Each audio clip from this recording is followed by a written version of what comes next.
माझे नाव शामू आहे. मी अनाथ आहे आणि मला आई वडील देखील नाहीत, म्हणून मी भीक मागत खातो, असे म्हणत त्या मुलाचे डोळे भरून आले होते. तेव्हा सुमित्राजी यांनी त्यांच्या पर्समधून 500 रुपये काढून त्या मुलाच्या डोक्यावर हात फिरवत त्याला दिले आणि म्हणाल्या की हे घे बाळा, या पैशांनी तू काहीतरी कामाची सुरुवात कर, पण आजपासून कधीच भीक मागून खाऊ नकोस. एकदा भीक मागितली म्हणजे 100 वेळा मरण्यासारखं आहे. सुमित्राजींचे शब्द शामूच्या मनाला भिडले. त्यांनी दिलेले सर्व पैसे त्याने स्वतःच्या खिशात ठेवले आणि मनात अनेक प्रश्नांची उत्तरे घेऊन तो लगेच तिथून पुढे निघून गेला. जेव्हा तो मुलगा थोड्याच अंतरावर पुढे गेला तेव्हा त्याला दिसले की एक माणूस ज्याचे दोन्ही हात नाहीत, तो त्याच्या दोन्ही पायांनी अशी काही कर्तबगारी दाखवत होता की त्याची कर्तबगारी पाहून हजारोंच्या संख्येने लोक जमले होते आणि टाळ्यांच्या कडकडाटाने त्याचे प्रोत्साहन वाढवत होते. जो व्यक्ती त्या अपंग व्यक्तीला सोबत घेऊन तिथे आला होता, तो व्यक्ती माईकद्वारे घोषणा करून सर्वांना सांगत होता की याचा जन्म होताच याला त्याच्या आईवडिलांनी झाडाझुडपात फेकून दिले, कारण हा अपंग होता. त्याच वेळेस मी तिथून जात होतो. मी एका मुलाच्या रडण्याचा आवाज ऐकला तेव्हा मला आढळले की ते मूल दुसरे कोणी नसून आहे हा मुलगा होता. त्याच्या आईवडिलांनी त्याला यासाठी फेकून दिले जेणेकरून त्यांची त्याच्यापासून सुटका होऊ शकेल आणि हा छोटासा जीव तडफडून तिथे मरून जाईल. पण त्या लोकांना हे माहीत नव्हते की मारणारा माणसापेक्षा वाचवणारा माणूस मोठा असतो.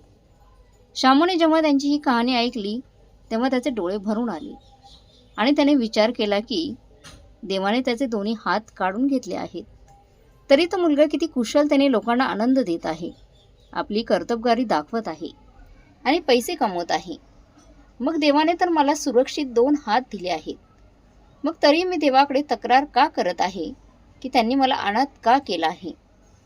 विचार करण्यासाठी बुद्धी दिली आहे, काम करण्यासाठी 2 हात दिले आहेत आणि चालण्यासाठी 2 पाय दिले आहेत आणि बघायला 2 डोळे दिले आहेत. जर त्यांनी मला एवढं सगळं काही दिलं असेल तर मला कशाची कमतरता नाही. नाही, आजपासून मी भीक मागणार नाही. आजपासून मी कष्ट करूनच खाईन. जेव्हा तो माणूस अपंग असूनही त्याच्या कष्टाचे पैसे खात आहे, तर मग मी का नाही. मग काय होते म्हणतात ना की जिथे इच्छाशक्ती असते तिथे रस्ताही आपोआपच तयार होतो. तेच झालं शामूसोबत. शामूच्या कानात तेच शब्द गुंजत होते की भीक मागणे 100 वेळा मरणासारखे आहे. म्हणूनच त्याने आपल्या मनाशी ठरवले की त्याला कितीही कष्ट करावे लागले तरी तो ते करेल, पण भीक आता इथून पुढे मागणार नाही. असा विचार करत शामू रस्त्याने चालला होता की तेवढ्यात त्याला एका चहाच्या टपऱ्यावर बऱ्याच लोकांची गर्दी दिसली. तेव्हा शामूही तिथे गेला आणि शांतपणे जाऊन उभा राहिला आणि पाहू लागला की चहा विकणारा चहा कसा बनवतोय आणि जनतेला त्याचा चहा किती प्रमाणात आवडत आहे. त्या दिवशी त्या काकांकडून त्याने चहा विकत घेऊन प्यायला, हे पाहण्यासाठी की त्यांच्या चहाची चव कशी आहे, ते चहामध्ये काय काय टाकतात. त्याने चहा विक्रेत्याला विचारले की काका, तुम्ही किती दिवसांपासून चहाचा व्यवसाय करताय. तेव्हा त्या चहा विक्रेत्याने सांगितले की हा व्यवसाय आमचे वडीलही करत होते. तेव्हा शामू विचार करतो की तेव्हाच हे काका इतक्या कुशलतेने आणि सुंदर चहा बनवत आहेत, पण मी इतक्या कुशलतेने चहा बनवू शकतो का. शामूने त्या चहा विक्रेत्याला विचारले की काका, मी पण हा व्यवसाय करू शकतो का. त्यावर तो चहा विक्रेता म्हणाला, हो बेटा, तू हे करू शकतोस, पण इकडे आसपास नाही, कारण सर्व ग्राहक फक्त माझ्याकडे येतील, कारण माझी चहाची टपरी खूप जुनी आहे. म्हणून तू असं कर, मार्केटच्या दुसऱ्या टोकाला जाऊन तुझा स्टॉल लाव. शामू त्या चहा विक्रेत्याचे बोलणे ऐकून खूप खुश झाला. खुश होऊन बाजाराच्या दुसऱ्या टोकाला गेला आणि चहा बनवण्याचं सर्व साहित्य घेऊन आला आणि श्यामने दुसऱ्या दिवसापासून चहाची टपरी सुरू केली आणि त्याच्या राहण्याची व्यवस्था सुद्धा केली. आता शामू रोज सकाळी लवकर उठून अंघोळ करून देवाचे नामस्मरण करून पूजा करून चहा बनवू लागला. शामू सकाळपासून चहा बनवत होता आणि ओरडत होता की या चहा पिऊन घ्या आणि आपल्या दिवसाची चांगली सुरुवात करा. काय घेऊन आलात आणि काय घेऊन जाणार, चहा पिऊनच आपला चांगला वेळ एन्जॉय करा. शामू हे सर्व एवढ्या निरगसतेने बोलायचा की माणूस किती कठोर मनाचा असो त्याचं मनही विरघळून जायचे. आणि त्याच्याजवळ जाऊन एक कप चहा नक्की पिऊन यायचे. त्याचा चहा इतका चवदार होता की कोणी चहाप्रेमी असेल तर एक ऐवजी 2 कप चहा प्यायचा. काही दिवसातच शामू इतका प्रसिद्ध झाला की प्रत्येक माणसाच्या जिभेवर शामू चहावालाचे नाव येऊ लागले. आता त्या जुन्या चहा विक्रेत्याच्या व्यवसायात खूपच फरक पडला होता. त्यामुळे त्याने ठरवले की एकदा शामू चहावाल्याचा चहा पिऊन तर बघूया. तो असा कसा चहा बनवतो की लोक त्याच्या चहाचे दिवाने झाले आहेत. जेव्हा तो चहा विकणारा शामूच्या दुकानात आला तेव्हा शामूने त्यांना मोठ्या आदराने आपल्या दुकानात बसवले आणि त्यांना चहा दिला. जेव्हा त्यांना चहाचे पैसे देऊ केले तेव्हा शामू म्हणाला की नाही काका, हे काम मी तुमच्याकडूनच शिकलो आहे. म्हणूनच तुम्ही माझे गुरु आहात आणि गुरुपेक्षा कोणी श्रेष्ठ नाही. आणि आपल्या गुरुकडून पैसे घेणे हे एका शिष्याला शोभत नाही.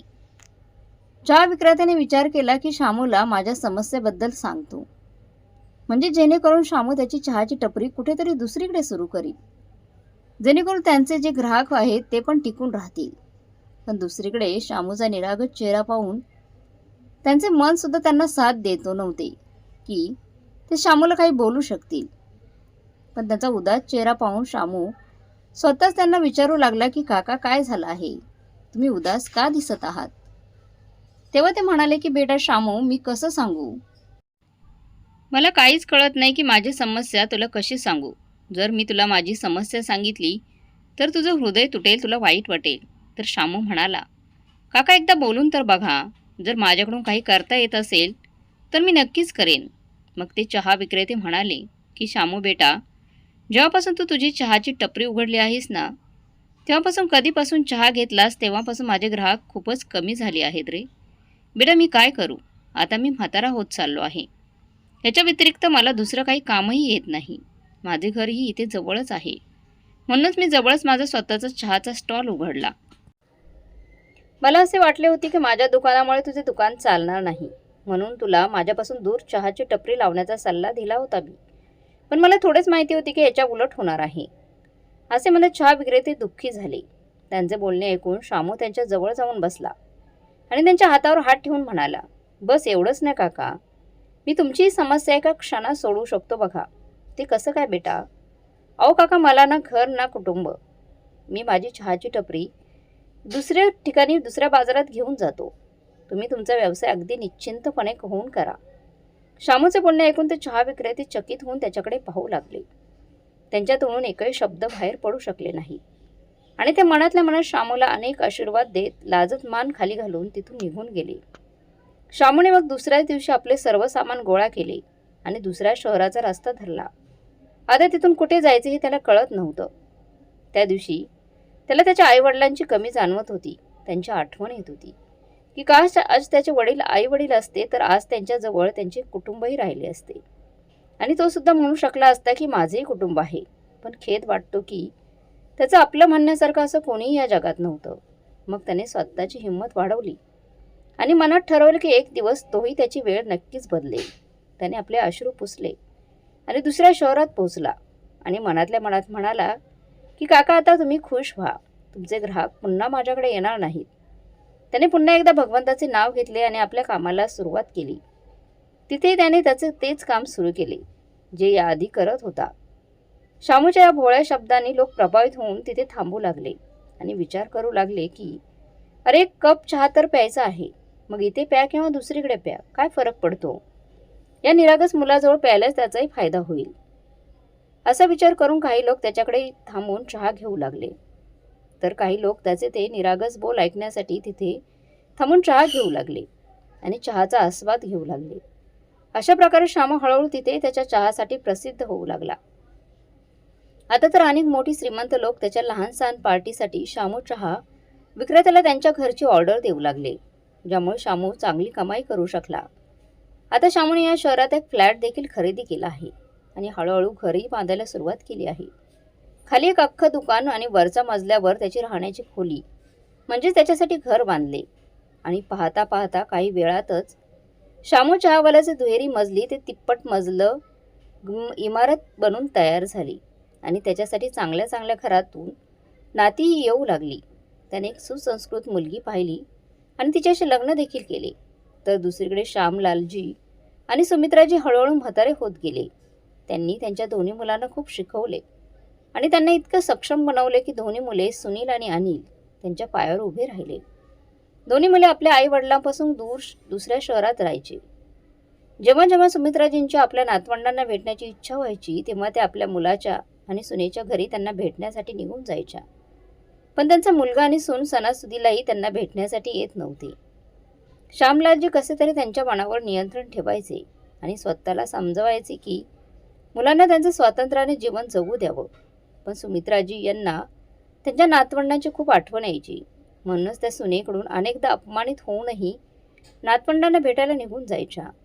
श्यामलालजी सुमित्राजी यांची माया पाहून चकित व्हायचे की जी महिला स्वतः इतरांना आयुष्यभर स्वाभिमानाचा धडा देत राहिली, आज ते आपल्या नातवंडांची फक्त एक झलक पाहण्यासाठी आपल्या मुलाचा आणि सुनेचा इतका अपमान आनंदाने सहन करते. खरंच म्हणतात लोक की मुद्दलापेक्षा व्याज जास्त आवडते, असा विचार करत श्यामलालजी हसायचे. असे नव्हते की श्यामलालजी यांना नातवंडांवर प्रेम नव्हते, आणि तेही म्हणूनच नातवंडांचे त्यांच्या पतींवर खूप प्रेम होते.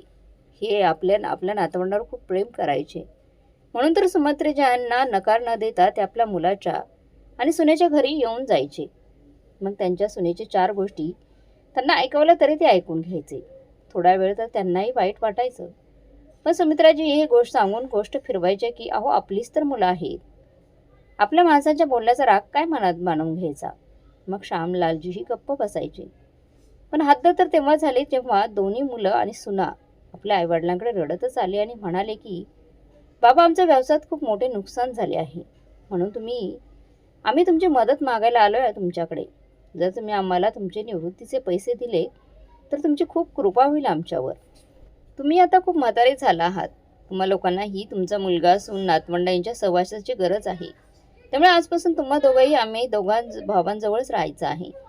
मुलगा आणि सुनेचे हे बोलणे ऐकून श्यामलालजींनी विचार केला की आजपर्यंत ज्या मुलाने आम्हाला एकदाही आपल्या घरी मान सन्मान दिला नाही, तीच मुले आज इतका आदर आणि गोड शब्द बोलून ते त्यांच्याकडे ठेवण्याबाबत बोलत आहेत. तर दुसरीकडे सुमित्राजींना आपल्या मुला सुनेच्या बोलण्यामध्ये अडकून आपल्या भोळेपणामुळे त्यांची धूर्तता समजू शकल्या नाहीत आणि त्या त्यांच्या पतीला म्हणाल्या की मुले बरोबर बोलत आहेत हो. होय, आपण म्हातारे झालो आहोत. आज नाहीतर उद्या आपल्याला आपल्या मुलांच्या सहवासाची गरज भासेल, मुलांच्या आधाराची गरज भासेलच ना आपल्याला. मग उद्या जाण्यापेक्षा आजच त्यांच्याकडे राहायला गेलो तर काय गैर आहे. आणि असंही आपल्या सर्व पैशांवर आपल्या मुलांचाच तर अधिकार आहे. मग त्यांना ते पैसे आधी द्या किंवा शेवटी द्या, दोन्ही गोष्टी समानच तर आहेत. सुमित्राजींनी वारंवार विनंती केल्यानंतर श्यामलालजीही सहमत झाले आणि त्यांनी निवृत्तीचे सर्व पैसे त्यांच्या दोन्ही मुलांना समान वाटप करून दिले. दोन्ही मुलांना खूप आनंद झाला आणि दुसऱ्याच दिवशी सकाळी त्यांचा मोठा मुलगा सुनील पत्नी व मुलांसोबत त्यांची बॅग घेऊन बाहेर निघाला. तेव्हा सुमित्राजींनी त्यांना विचारले की अरे बेटा काय करतोयस, तू तुझ्या घरी जात आहेस का? तेव्हा सुनील म्हणाला हो आई, काल रात्री मला एक डीलरचा फोन आला होता आणि आज जर मी त्याला भेटलो नाही तर मी ज्या रेटमध्ये व्यवसायासाठी चर्चा केली होती ती चर्चा कॅन्सल करेल तो, म्हणूनच मला आता जावं लागेल. तेवढ्यात अनिलही त्याची बॅग आणि पत्नी व मुलांना सोबत घेऊन बाहेर आला. तेव्हा सुमित्राजी म्हणाल्या बेटा तुला देखील डीलरला भेटायला जायचंय का? अरे आई नाही ग, खरं तर मी ज्या ऑफिसमध्ये काम करत होतो ना तेथील बॉसचा फोन आला होता. ते म्हणाले की मी आजच्या आज माझ्या व्यवसायात पैसे गुंतवले नाहीत तर ते मला त्यांच्या भागीदारीतून बाहेर काढून टाकतील, त्यामुळे मला लवकरच निघायचं आहे. तेव्हा सुमित्राजी म्हणाल्या की ते सर्व ठीक आहे, पण आम्हा दोघांना कोण घेऊन जाणार आहे, याबाबत तुम्ही दोघांनी काय विचार केला आहे? आता ते दोघे भाऊ एकमेकांकडे पाहू लागले. तेव्हा मोठा मुलगा सुनील म्हणाला अरे आई काळजी का करतेस तू, आम्ही लोक तुम्हाला घ्यायला येऊ की?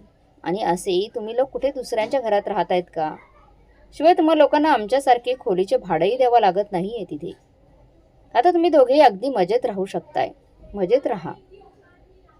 आम्ही दोघं भावांपैकी ज्याला कोणाला रजा मिळेल ना तो तुम्हाला न्यायला नक्की येईल आणि सोबत तुम्हाला घेऊन जाईल. मग सुमित्राजी म्हणाल्या अरे बेटा आपण सगळे तर एकाच घरात होतो, तुम्ही रात्रीच सांगितलं असतं तर आम्ही दोघेही तुमच्या सोबतच तयार झालो असतो ना. आई आम्हाला वाटले की तुम्ही लोक झोपला असाल, आणि रात्रसुद्धा खूप झाली होती. म्हणूनच तुम्हाला उठवणं योग्य वाटलं नाही आम्हाला. काही हरकत नाही आई. तू तोपर्यंत तुमच्या सर्व मित्रांनाही भेटून घे आणि सामानही पॅक करून ठेव, जेणेकरून आपल्याला पुन्हा पुन्हा इथे परत येण्याची गरज भासणार नाही. असे बोलून चारही मुलं आणि सुना सुमित्राजींच्या पायाला स्पर्श करून बाहेर निघाल्या. सुमित्राजी त्यांच्या मुलांना खूप आशीर्वाद देत म्हणाल्या की त्यांची मुलं किती समजदार झाली आहेत. तोपर्यंत श्यामलालजी झोपेतून उठलेही नव्हते. त्यांना जेव्हा जाग आली तेव्हा त्यांनी संपूर्ण घर पाहिले तर घर एकदम शांत आणि निर्जन दिसत होते. सुमित्रा, ए सुमित्रा, त्यांनी हाक मारता सुमित्राजी आल्या. सोबतच नवऱ्यासाठी गरम पाणी घेऊन आल्या. त्यांनी विचारलं, अरे आज घर इतके शांत शांत का आहे? मुलाने आपली नातवंड कुठे आहेत? तेव्हा सुमित्राजी निरागस होऊन म्हणाले की ते आपल्या बायका मुलांसह इथून निघून गेले आहेत, कारण त्यांना काही महत्त्वाची कामं होती आणि माझ्याशी बोलून गेले की तू आमच्या वतीने बाबांची माफी मागून घे. बघा ना, आजकाल आपली मुलं किती समजदार झाली आहेत ना. सुमित्राजींचे त्यांचं निस्वार्थ प्रेमाने भरलेले शब्द ऐकून श्यामलालजींच्या डोळ्यातून अश्रू वाहू लागले होते की माझी पत्नी किती भोळी आहे, की तिला आपल्या मुलांच्या मनातील लोभ आणि स्वार्थही समजला नाही. पण त्यांना आपल्या मुलांचं सत्य सांगून आपल्या बायकोला दुःखी करायचं नव्हतं. पण त्यांना आपल्या मुलांनी केलेली फसवणूक समजली होती की ते लोक इथे फक्त माझे निवृत्तीचे पैसे घेण्यासाठी आले होते आणि पैसे मिळताच ते गायब झालेत. त्यांना आपल्या आईवडिलांशी काही देणं घेणं नव्हतं आणि म्हणूनच ते लोक आम्हाला त्यांच्यासोबत देखील घेऊन गेले नाहीत. असेच 2 महिने निघून गेले आणि मग एके दिवशी श्यामलालजी अचानक त्यांच्याच घराच्या पायऱ्यांवरून घसरून खाली पडले. त्यांच्या पाठीला आणि कमरेला खूप दुखापत झाली. सुमित्राजी यांच्या शेजाऱ्यांच्या मदतीने त्यांना जवळच्या रुग्णालयात घेऊन गेल्या त्या. तिथे गेल्यावर डॉक्टरांनी सांगितलं की त्यांच्या कमरेचं हाड फ्रॅक्चर झालं आहे. त्यांना लवकरच त्यांचं ऑपरेशन करावं लागेल आणि तो खूप गंभीर परिणाम होईल. कदाचित श्यामलालजींना पुन्हा कधीही आपल्या पायावर उभं देखील राहता येणार नाही. डॉक्टरांचे असे शब्द ऐकून सुमित्राजी घाबरल्या. त्यांना काहीच कळत नव्हते की काय करायचं. त्यांच्याकडे जे काही पैसे होते ते त्यांनी सर्व पैसे तिथे जमा केले आणि नंतर त्यांनी आपली मैत्रीण सविताला फोन करून सगळं सांगितलं. तेव्हा सविताजी म्हणाली, अरे सुमित्रा, तू तुझ्या मुलांना जे पैसे त्यांच्या व्यवसायासाठी दिले होते ना, त्या गोष्टीला आता पूर्ण 2 महिने झाले आहेत आणि आता तर ते दोन्ही त्यांच्या व्यवसायात चांगले कमावतही असणार. मग तू तुझ्या मुलांकडून पैसे परत का मागत नाहीस? सुमित्राजींना ही सविताजी यांचं म्हणणं पटलं. म्हणून त्यांनी लगेच त्यांच्या मोठ्या मुलाला सुनीलला फोन केला आणि सगळा प्रकार सांगितला. सांगता सांगता त्या खूप रडायला लागल्या. तेव्हा सुनील म्हणाला, आई तू शांत हो. सध्या माझ्याकडे आता पैसे नाहीत ग. मला वडिलांनी जे काही पैसे दिले होते ते सर्व पैसे माझ्याकडून खर्च झाले आहेत. जर अनिल जवळ असतील तर तू एकदा त्याच्याशी बोलून घे. मी 2-4 दिवसांनी पुन्हा फोन करीन. असे सांगून त्याने फोन ठेवून दिला. सुनीलचे बोलणे ऐकून सुमित्राजी स्तब्ध झाल्या.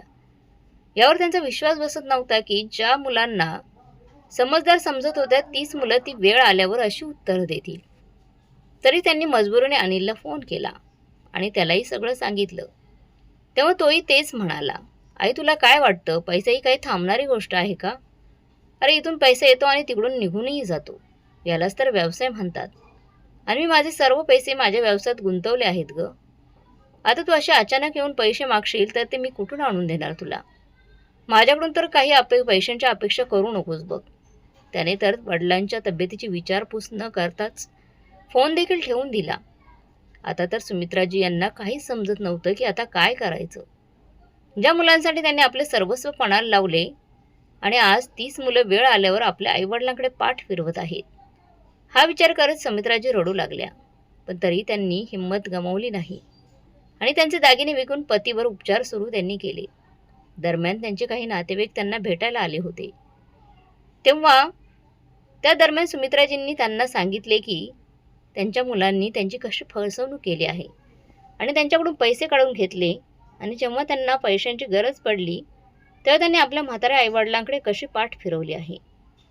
तेव्हा नातेवाईकांनी त्यांच्या दोन्ही मुलांना फोन लावला आणि त्या दोघांवर दबाव टाकला की त्यांना आपल्या आईवडिलांची सेवा करावीच लागेल. आईवडील या दिवसासाठी आपल्या मुलांचे भरण पोषण करून त्यांना लहानाचे मोठे करतात की जेणेकरून त्यांच्या म्हातारपणात, त्यांच्या आजारपणात ते त्यांची काळजी घेतील. आणि त्यातल्या त्यात तुम्ही दोघेही भावाने तुमच्या वडिलांच्या रिटायरमेंटचे सर्व पैसे मागून घेतले. आणि आज जेव्हा त्यांच्यावर संकट ओढवले आहे, तर तुम्ही लोक त्यांच्यासोबत असे वागत आहात. तुम्हाला आजच्या आज तुमच्या वडिलांना घेऊन जावं लागेल, अन्यथा आमच्याकडे दुसरा पर्याय आहे. नातेवाईकांनी मिळून जेव्हा अशा धमक्या दिल्या, तेव्हा त्यांचा मोठा मुलगा सुनील इच्छा नसतानाही आई वडिलांना सोबत घरी घेऊन गेला. कारण त्याची पत्नी पूनम घरीच असायची आणि अनिलची पत्नी पिंकी ऑफिसला जायची.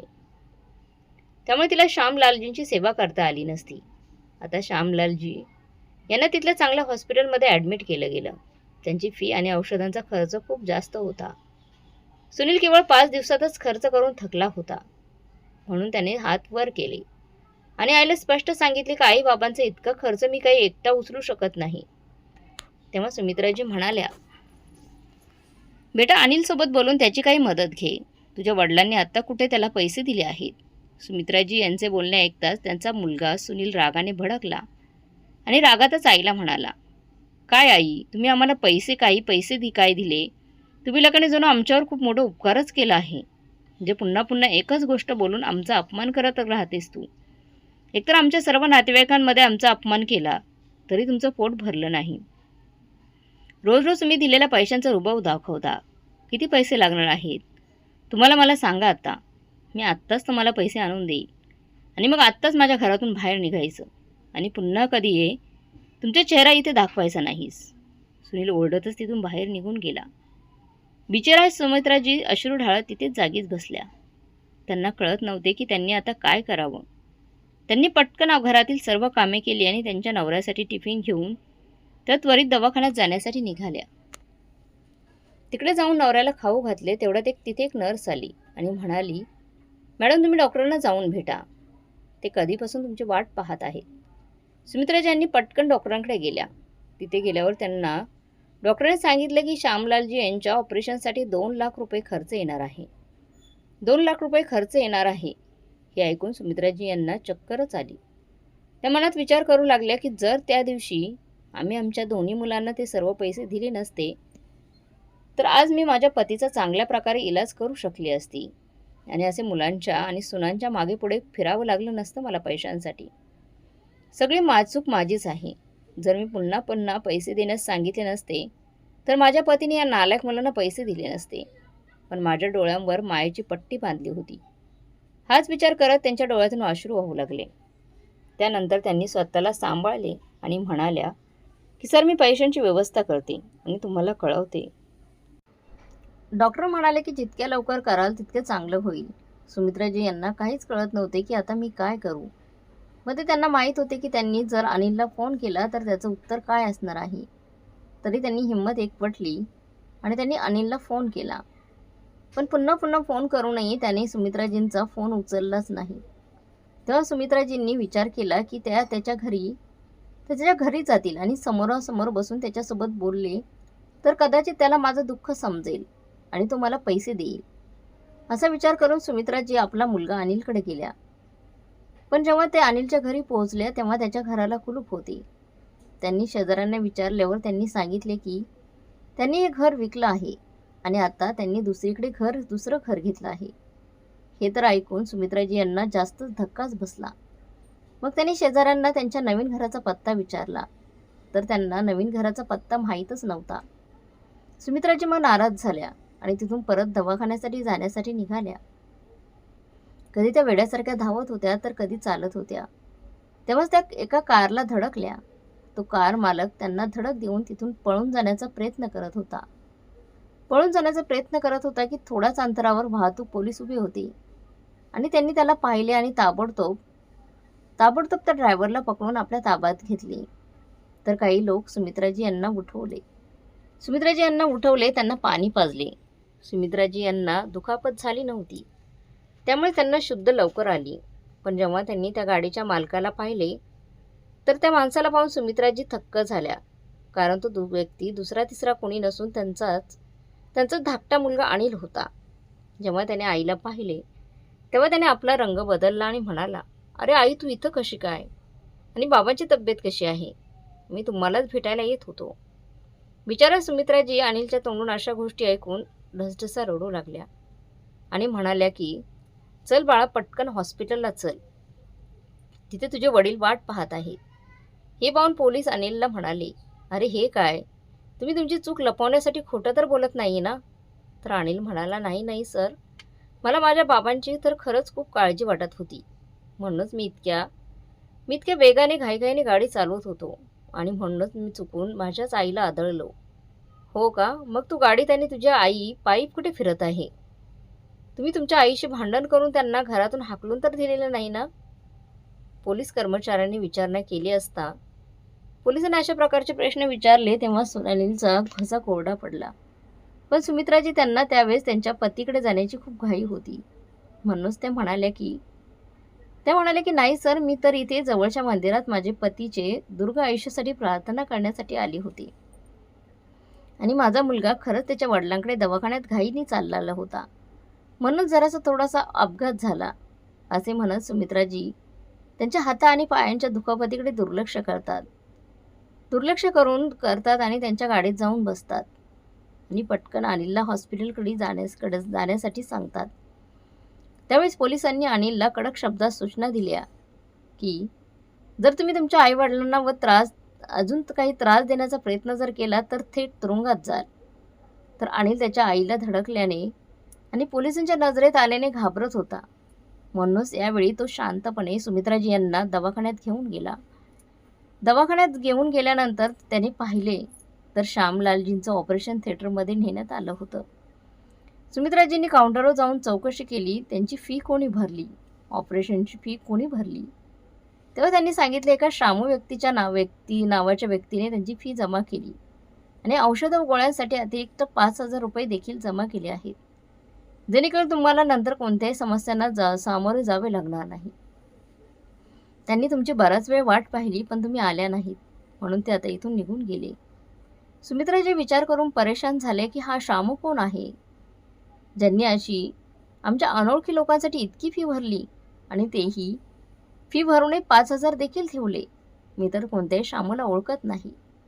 मग त्यांनी अनिलला श्यामूबद्दल विचारले तर त्यांनी नकारार्थी मान हलवली.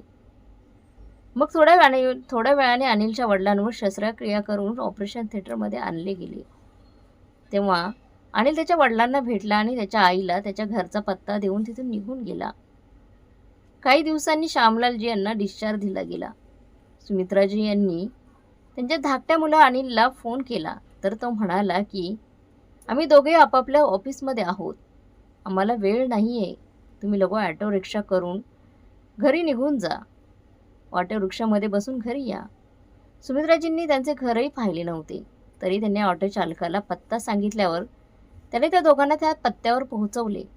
आता दोघेही पती आणि पत्नी त्यांच्या मुलाच्या घराबाहेर एखाद्या भिकाऱ्यासारखे भुकेले तहानलेले बसले होते. त्यांची सून पिंकी ही सायंकाळी घरी आली आणि तिने जेव्हा त्या दोघांना तिच्या घराबाहेर बसलेले पाहिले तेव्हा ती अंग बबाळ झाली आणि पटकन घराचे कुलूप उघडून त्यांना आत येण्यास सांगितले. जेव्हा ते दोघे आत आले तेव्हा ती त्या दोघांवर बरसली. तुम्ही लोक संध्याकाळनंतर येऊ शकत नव्हते का? तुम्हाला तर माहीत होतं ना की घरात दिवसभर कोणीच राहत नाही. मुले शाळेतून आल्यानंतर ट्युशनला निघून जातात. आज तुमच्यासारख्या मूर्ख लोकांमुळे आमच्या शेजारच्या लोकांपुढे आमचं नाक कापले गेलं आहे. तुम्हाला कोणी पाहिलं असेल तर काय म्हणाले असतील ते की आमच्या घरात ही कोण भिकारी लोक आली आहेत. चला आता माझं तोंड काय पाहताय, आता पटकन कामाला लागा. मी पूर्ण दिवसभर काम करून खूप थकली आहे आणि तुम्ही हॉस्पिटलमध्ये खुर्ची तोडत बसले असणार. बिचारे सुमित्राजी रुग्णालयात असताना एकदाही पोटभर जेवल्या नव्हत्या, कधी रात्रभर शांत झोपल्याही नव्हत्या आणि आपल्या वेदना आपलं दुःख कोणाला सांगणार. म्हणून कुठल्याही प्रकारचा वादविवाद न करता शांतपणे आता सुमित्राजी कामाला लागल्या. आता तर सुमित्राजी दररोज अनिलच्या घरातील सर्व काही कामे करत होत्या आणि त्या बदल्यात दररोज त्यांच्या सुनेकडून अपमानित त्यांना होऊ लागत होतं. एके दिवशी श्यामलालजी रात्री उशिरा पाणी प्यायला उठले तर त्यांनी पाहिले की त्यांचा मुलगा व सुनेच्या खोलीतील लाईट चालू आहे आणि ते जेव्हा खोलीच्या जवळ गेले तेव्हा त्यांना आपल्या मुलाचा आणि सुनेचा आवाज ऐकू आला. त्यांची सून अनिलला सांगत होती की अनिल, त्या म्हातारीला रस्त्यातूनच बाजूला करावे, म्हणजे सापही मरेल आणि काठी तुटणार नाही. त्यावर अनिल म्हणाला की पण पिंकी, आईच्या अपघातानंतर पोलिसांनी मला कडक शब्दात सूचना दिल्या आहेत की त्यांना काही होता कामा नये. त्यांना जर काही झालं तर सगळा संशय माझ्यावरच घेतील. तर पिंकी म्हणाली, अरे माझा भोळा नवरा आहेस तू, मी याची व्यवस्था केली आहे, काळजी करू नकोस. तुमच्यावर कोणी आळ घेणार नाही. एके दिवशी चांगली संधी पाहून त्यांना असा मृत्यू द्यायचा की ते या हाताला कळलू द्यायचे नाही. सुनेच्या तोंडून अशा गोष्टी ऐकल्यानंतर श्यामलालींच्या डोळ्यातून अश्रू होऊ लागले आणि परत ते आपल्या खोलीत येऊन बसले. थोडा वेळ विचार करून त्यांनी सुमित्राजी यांना उठवले आणि त्यांना सर्व काही सांगितले आणि विचारले की तुझा अपघात कधी आणि कुणी केला होता, कसा झाला होता. तेव्हा सुमित्राजी यांनी त्यांना त्या दिवशी घडलेला सर्व प्रकार सांगितला. कशा प्रकारे त्या अनिलच्याच म्हणजे त्यांच्याच मुलाच्या गाडीला धडकल्या आणि पोलिसांनी त्यांना काय सांगितले. आता श्यामलालजी यांना समजले होते की अनिल त्यांना कोणत्या मजबुरीने त्यांच्याजवळ ठेवत आहे. अन्यथा त्याने एक सेकंदही आपल्याला इथे ठेवले नसते. अपमानित होण्यापेक्षा आणि विनाकारण मरण्यापेक्षा आपण रात्रीच्या रात्री इथून कुठेतरी निघून जावे हेच योग्य ठरेल. ते दोघेही आपल्या दोन्ही डोळ्यात अश्रू घेऊन तिथून शांतपणे निघून गेले. चालता चालता त्यांना सकाळ झाली होती आणि ते एका चहाच्या टपरीवर पोहोचले होते. दोघांनी तिथे चहा घेतला आणि मग दोघे गावाकडे जाण्यासाठी बस स्टँडच्या दिशेने निघाले. दोघे डोळ्यात पाणी आणून तिथून चालले होते की त्याच रस्त्याने शामू त्याच्या गाडीतून जात होता, जो एकेकाळी श्यामलालजी त्यांच्याकडे भीक मागायचा, पण आज तो 3 मजली इमारतीचा मालक बनला होता. त्याने गाडी थांबवली आणि श्यामलालजी आणि सुमित्राजी यांच्याकडे लक्षपूर्वक पाहू लागला आणि विचार करू लागला की हे तर तेच आई बाबा जे आहेत ज्यांच्यामुळे तो इथपर्यंत पोहोचू शकला. तर तो लगेचच गाडीतून खाली उतरला आणि त्यांच्या दिशेने धावतच त्यांना मोठ्याने आवाज देऊ लागला. बाबूजी. श्यामलालजी यांना तो आवाज ओळखीचा वाटत होता. त्यांनी मागे वळून पाहिले तर एक मध्यमवयीन माणूस दिसला. जो माणूस त्यांच्याकडे धावत येत होता. जेव्हा तो जवळ आला तेव्हा श्यामलालजी त्याला ओळखू शकले. त्याला जास्त काही ओळखू शकले नाही आणि म्हणाले की माफ कर बाळा, पण मी आणि आईने तुला ओळखलं नाहीये. तेव्हा शामू म्हणाला, बाबूजी मी तुमचा शामू आहे. तुम्ही तुमच्या शामूला ओळखलेही नाहीस का? आणि आई तुम्ही तर मला भीक मागण्यासाठी मनाई देखील केली होती ना, आणि तू मला ओळखले नाही. आई आज मी तुमच्या आशीर्वादानेच मी सक्षम व्यक्ती म्हणू शकलो. चला आई बाबा, मी आज तुमचा हा शामू बेटा तुम्हाला आपल्या मेहनतीची कमाई खाऊ घालणार. त्यात भीक मागून कमावलेले 1 रुपयाही तिथे दिसणार नाही. उलट आईने दिलेले जे 500 रुपये होते आणि बाबूजींनी दिलेले 50 रुपयेमधून सुरू केलेल्या व्यवसायातून तुमचा मुलगा आज इथपर्यंत पोहोचला आहे. तुम्ही दिलेले या 550 रुपयांचे व्याज आज तुमच्यापर्यंत पोहोचले आहे, जे तुमच्या वृद्धापकाळात तुमचा आधार बनेल. शामूचे बोलणे ऐकल्यानंतर श्यामलालजी आणि सुमित्राजींच्या डोळ्यातून अश्रू होऊ लागले आणि ते दोघे शामूसोबत तिथल्या त्यांच्या घरी निघून गेले. तिथे शामूचे 3 मजली घर पाहिले, जे कोणत्याही बंगल्यापेक्षा काही कमी नव्हते. श्यामलालजी आणि सुमित्राजी त्याची प्रगती पाहून खुश झाले होत्या. त्याच दरम्यान शामूने त्यांना सांगितलं की हॉस्पिटलमध्ये ऑपरेशनचं बिलही त्यानेच भरलं होतं, कारण त्यावेळी तो त्यांच्या पत्नीसोबत कोणाला तरी भेटायला तिथे गेला होता. तेव्हा त्याला कळालं की तुमचा पैशांमुळे इलाज होत नाहीये. मी तिथे बसून तुमची वाट बराच वेळ पाहत होतो, पण तुम्ही आला नाहीत आणि मी पुन्हा घरी निघून गेलो. मग आणि जेव्हा मी पुन्हा तुम्हाला भेटायला हॉस्पिटलमध्ये गेलो होतो तेव्हा तुम्ही तिथून निघून गेला होतात. आता श्यामलालजी आणि सुमित्राजी शामूच्या घरी सुखाने राहू लागले होते. त्यांना इथे खूप मान सन्मान मिळत होता. तर इकडे श्यामलालजींचा मोठा मुलगा सुनील कर्करोगाने ग्रस्त झाला होता आणि आता तो आजारी अंथरुणावर राहायला लागला होता. आणि धाकटा मुलगा अनिलच्या व्यवसायातही तोटा झाला होता आणि त्यामुळे आता तोही नशा करू लागला होता. त्यामुळे त्याची पत्नी आणि मुले त्याला सोडून दुसऱ्या शहरात निघून गेले होते. देवाने त्या दोघांना अशी शिक्षा दिली की आता त्यांच्याकडे इकडे तिकडे भटकण्याशिवाय, लाचारीसारखं जीवन जगण्याशिवाय काहीच उरलं नव्हतं. त्यांनी जसं पेरलेलं होतं तसंच फळ आज त्यांना मिळालं होतं. तर मग मित्रमैत्रिणींनो, श्यामने सुमित्राजी आणि श्यामलाल यांना केलेली मदत, त्याची केलेली परतफेड तुम्हाला कशी वाटली? माणुसकीचे दर्शन दाखवणारी ही कथा तुम्हाला कशी वाटली कमेंट बॉक्समध्ये नक्की कळवा. आणि आजची ही कथा चांगली वाटली असेल तर लाईक, शेअर, सबस्क्राईब नक्की करा. धन्यवाद.